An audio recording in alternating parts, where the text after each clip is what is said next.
Hello, what is up mga moms sir, ma'am? Ako po si Ralph Cifra, isang visual artist from Manila, Philippines, and today we are going to talk about the Juggernaut. So this is the Marvel Select Juggernaut. Now, if you have any questions regarding custom repaints, just write it down in the comment section below. John Meadows, hi sir, good morning. Sir, gumagamit po ba kayo ng thinner or flow improver pag nag-hand brush? Hindi sir, ang gamit ko lang water lang, tap water. Hindi na sir, hindi na ako gumagamit ng mga ganun. I can always thin, water based naman gamit ko sir. Usually ginagamit yung thinner for mga lacquer ganun. Pero sir, thank you for your question. At least alam ko merong mga nanonood pa rin.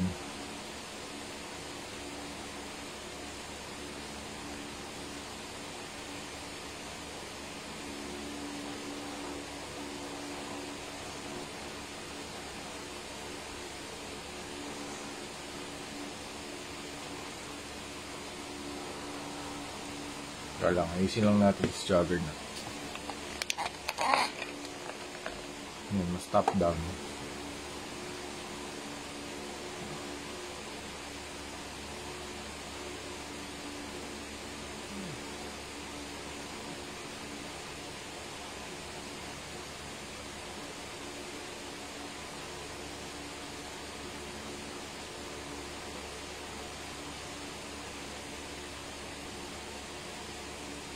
Yun, mas kita. Thank you for your question. Next. Yan, kung may mga question ka pa sir, sige tanungin mo na sa akin dito. At least we can talk about it. Now, thank you sir John. Where are you from sir? I am from Quezon City, Manila, Philippines.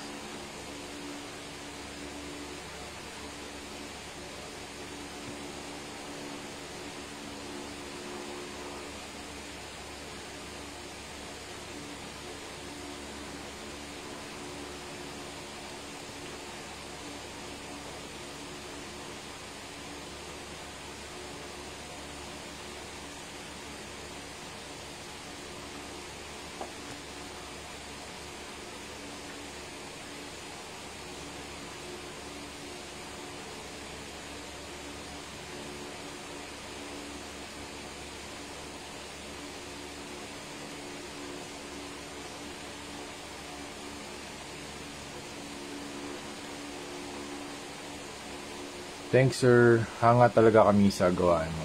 Thank you sir.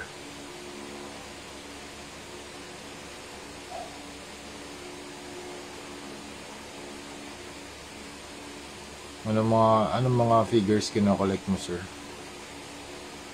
Yeah, you can also try custom repainting sir. Super enjoy.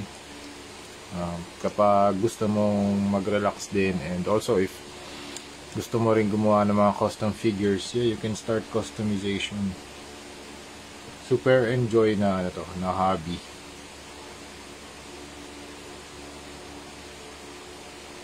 Aside from collecting, it's really fun. Kasi kung gusto mo yung ibang klaseng mga armors, ibang colorway, you can do it yourself.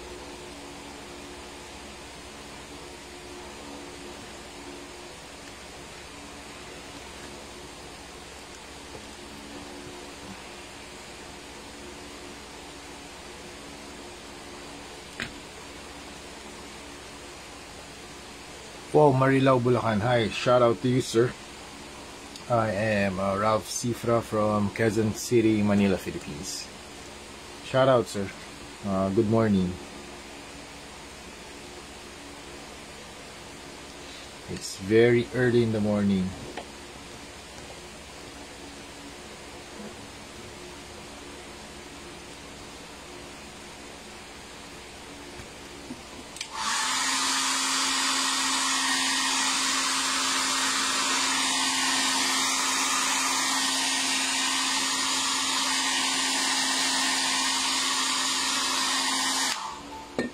Thank you, sir. At least may may nanonood ngayon sa sa live ko kasi usually late night na talaga ako nakapagsimula.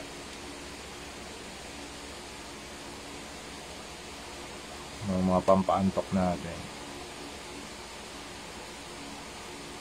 After nito, makakatulog na tayo. Gusto ko lang ding tapusin tong si Fear Itself, Juggernaut.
Yeah, if you have any more questions, just feel free to comment sa comment box.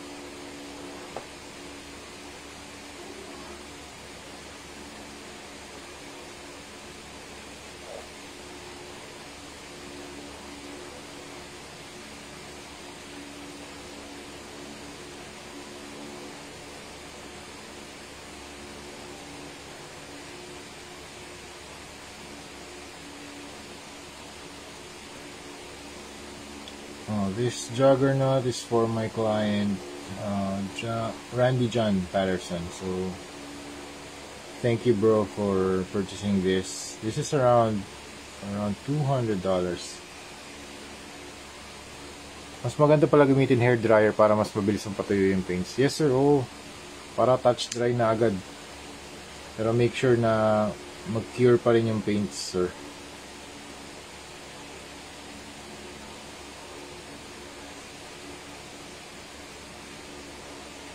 Kaya ginagamit ko rin yung hair dryer para mas mapabilis yung drying time.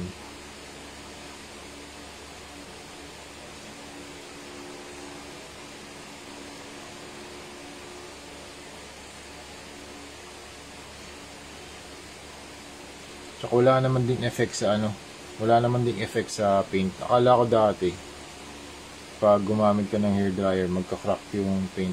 Hindi naman pala. So nagiging siya, naging alay ko siya. Meaning kakampi sa sa process. Kasama siya, part siya ng process ng customization. One of the best tools kasi napapabilis niya yung work process ko eh. Kung walang hair blower, ang hirap din mag-work. Kunwari basa pa yung area na to, tapos gusto ko na mag-paint. So, hair blower lang ako.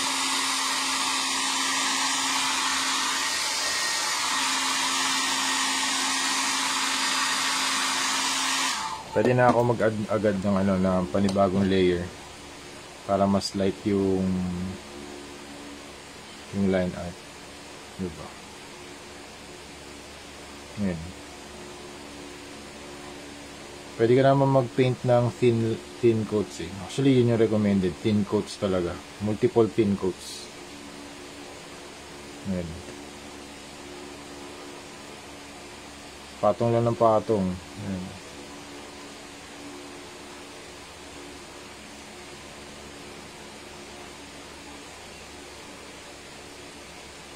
Ilang hours po kayo nag-cure ng paints before applying top coat?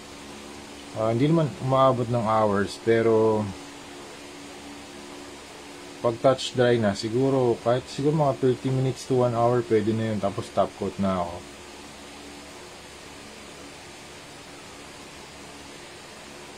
After mag top coat, siguro bago nyo i-pack o kaya bago nyo i-display,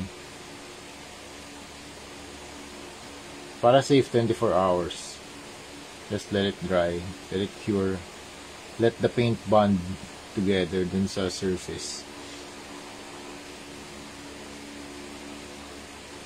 Marami rin akong work in progress dito ngayon. So, ang ginagawa ko lang talaga yun, hinahayaan ko lang yung paint na mag-bond dun sa surface para iwas din sa mga minor na scratches or minor na paint rubs.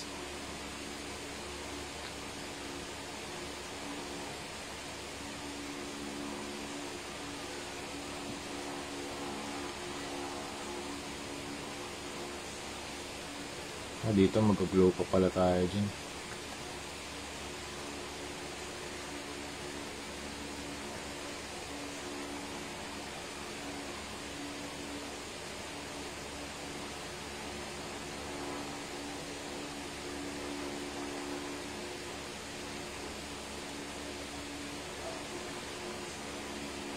Mag-a-apply pa tayo ng yellow glow dito sa gitna. Pero at least itong mga magenta, tapos na tayo mag-apply ng white. Yun lang yung target ko tonight. Hindi nyo sir recommend gumamit ng wet palette para ma-save yung paints. Hindi na sir. Hindi na ako gumagamit nun. Hindi ko naman, syempre recommended kung ano yung mag-fit sa style of nyo sir. Sa style of customization. Pero ako, hindi ako gumagamit nun for now. Okay na muna ako dito sa ito lang gamit ko. Very simple. Plastic cover for palette. Hindi nga to palette eh. Talagang recycled lang yan. Food cover.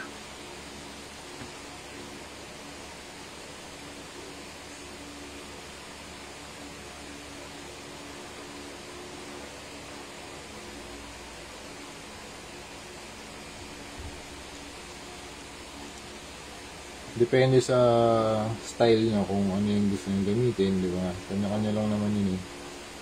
Kung ang proseso nyo, gumagamit kayo ng wet palette, dry palette, kahit ano pwede, di ba?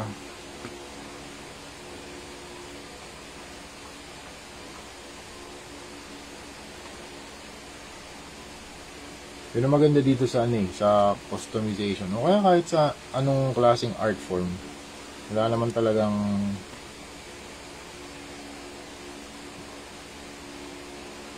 step by step. Pwede kayo mag dark to light, light to dark. Kahit anong tools pwede nyo gamitin to your advantage.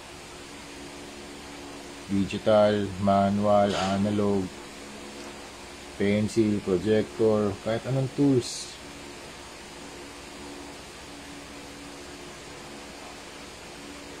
Dito naman sa customization, napakaraming options.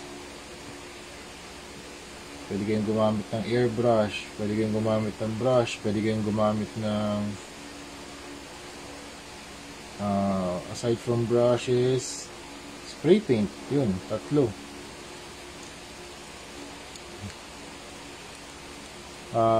Sabi ni Francis Serrano, nililiha mo pa po ba sir bago mag-paint? Di na sir. I can, pero well, I can, pero sa mga ganitong klaseng mga figures hindi na. Kung kailangan, I will.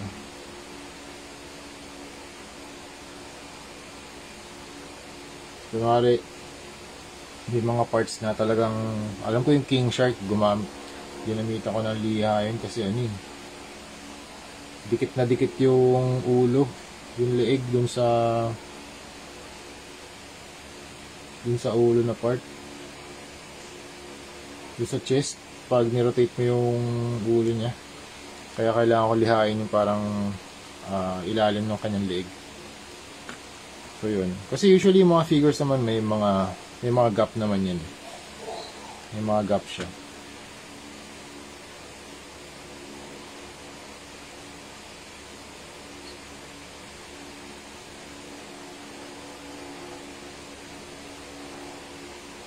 Tsaka yung surfaces naman ito, very rough naman to and very porous. Nag-a-apply lang ako ng primer.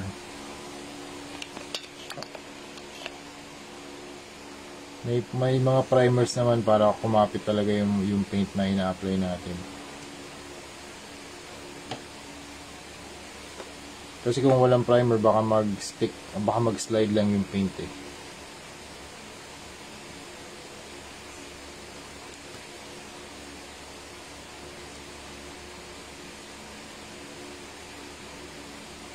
Pero for this specific na Juggernaut, hindi na. You can go straight sa priming phase.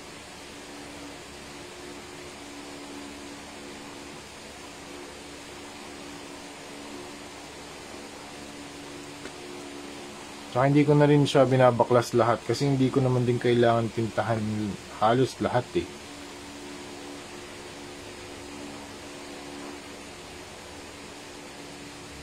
Ganun pa rin yung color scheme niya halos.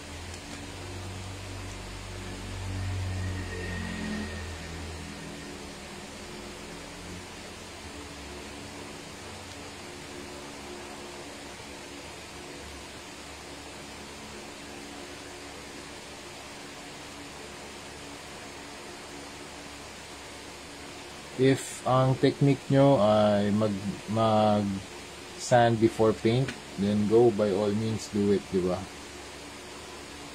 Kanya-kanya ng processor eh.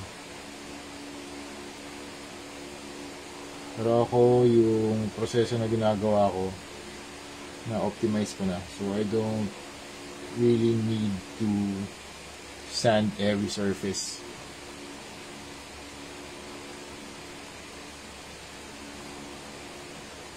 Kasi pag sinad mo every surface niyan, mawawala naman yung ano niyan, yung texture. Kasi may mga texture din yan, katulad nito. Diba? Sa body. Yung mga pros and cons din eh, pag sa sanding. Mawawala yung texture ng surface.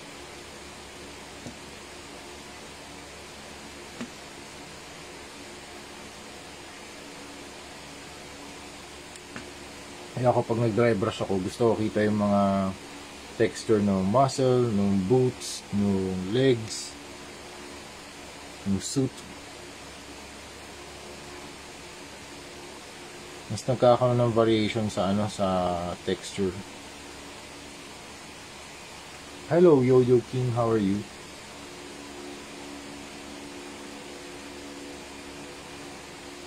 Oh, good morning sir. Grabe.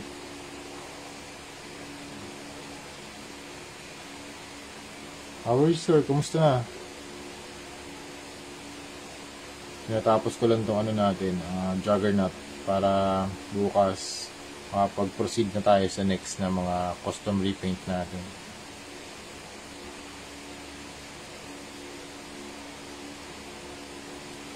Marami pa tayong gagawin, ma'am sir, before the end of the year, kaya talagang kailangan natin gawin to.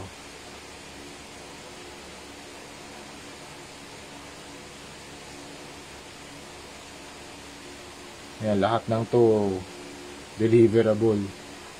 Work mode talaga.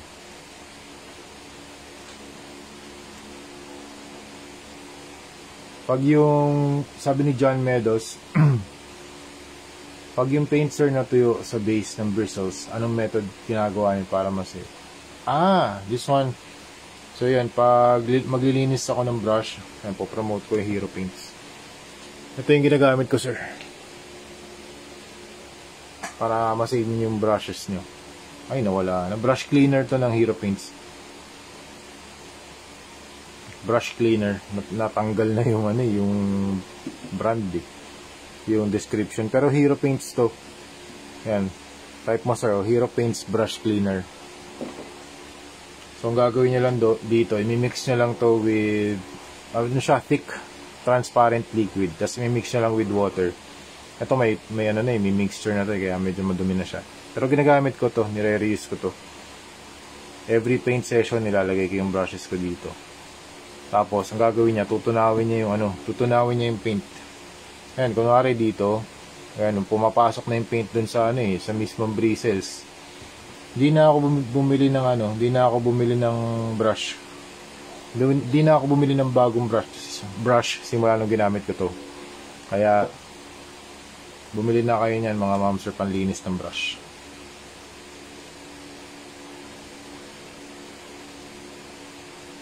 Sobrang sulit niyan.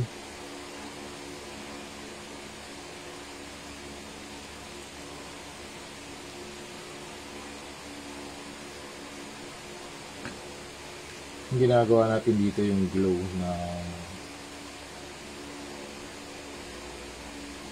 ng kanya ng Fear Itself Juggernaut.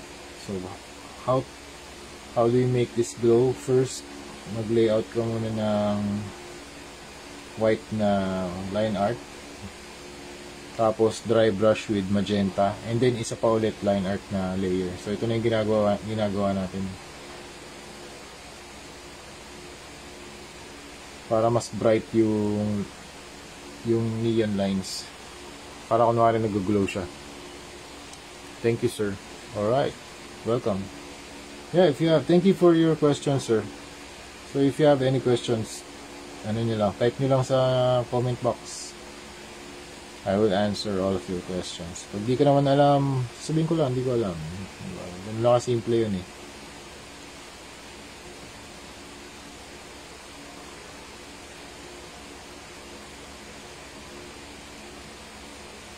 Okay, if you wanna, meron nga pala tayong contest sa laruanan na. If you want to join, please join the custom repaint contest. That will be fun. Kung gusto nyo, open yun sa lahat. Beginner, advanced, and in beginner, intermediate, advanced. Kahit anong skill level nyo. Diba? Actually, mahirap naman talaga mag-gauge kung ano yung skill level eh.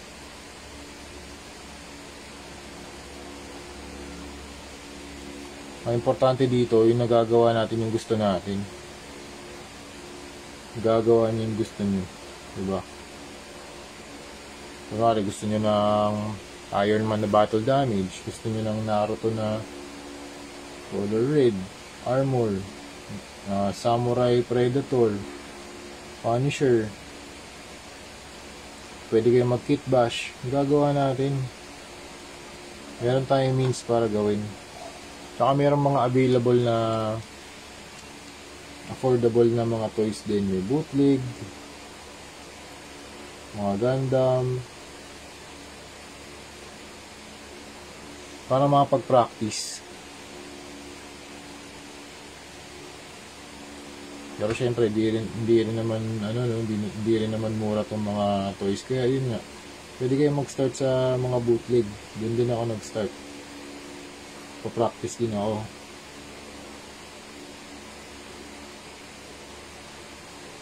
Nag-aaral ako na paano yung weathering. Yun yung unang-una ko pinag-aralan, paano yung weathering. So kung gusto niyo mag-start mag-custom repaint,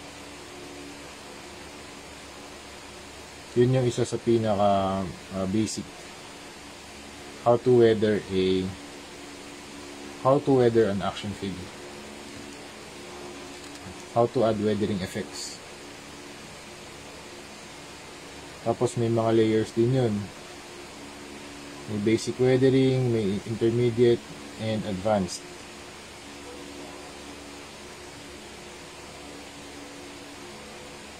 Sa beginner, pinibreakdown ko lang into tiers kasi may mga levels din yan. Based on complexity na lang. Hindi ko na sasabihin yung mga skill level. Based on complexity. Kasi may mga weathering na sobrang ganda talaga. Akala mo, yung may mga kalawang pa. Sobrang lupit.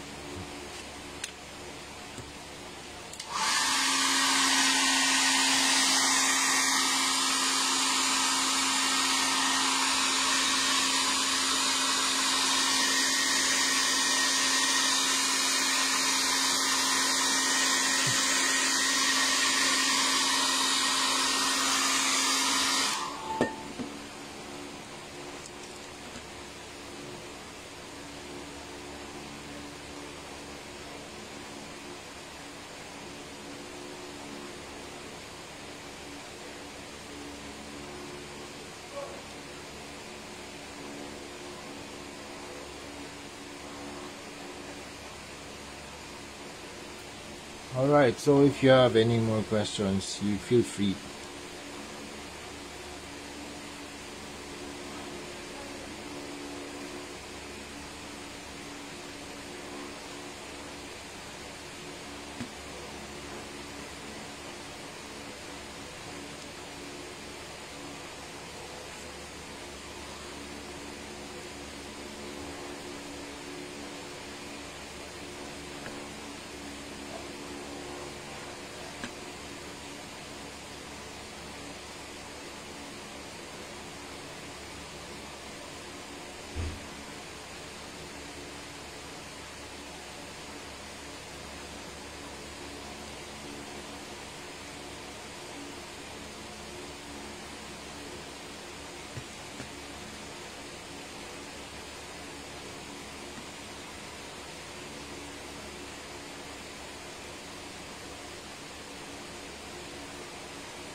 Alright, we're almost done.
Alright, thank you for watching and see you in the next video. Bye bye.